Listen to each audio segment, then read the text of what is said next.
For most of man's history, the planet and its inhabitants had only the light of the sun and then fire to manage the needs of life. It wasn't until the 19th century that, with the invention of electricity and modern power, gave us control over our environment. Electricity's spread was rapid.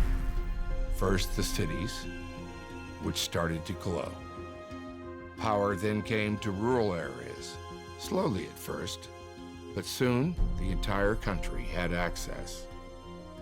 In a matter of decades, life in America took an extraordinary leap forward.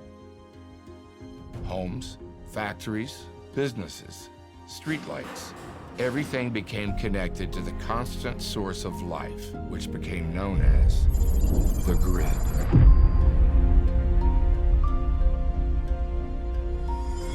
It's considered one of the great feats of 20th century engineering, designed to move power from a wide variety of sources. Plants driven by coal, hydroelectric, natural gas, and nuclear. And in recent years, green energy sources such as wind and solar. All of it creating electricity that pulses through a fragile labyrinth of thousands of substations and transformers across high voltage power lines and into every corner of our society. The electric grid is actually operated by about 3,000 different companies, both public and private sector, involved in the generation, transmission, and distribution of electric power. There are 3 independent regional grids: the Eastern Grid, the Western Grid, and Texas Grid.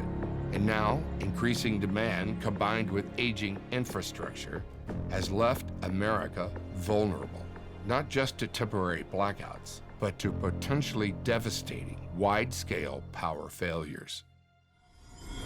It all starts with massive high-voltage transformers that interconnect power lines across the country. These transformers are considered the workhorses of the grid. Their function is to convert raw electricity from power plants into higher or lower voltages for uses in homes, offices, and factories. The extra high voltage transformers are huge. They're hundreds of tons each.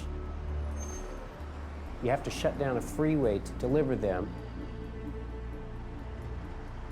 And you have to move stoplights and power lines and streetlights just to get them down a road through a city to get them delivered to the installations.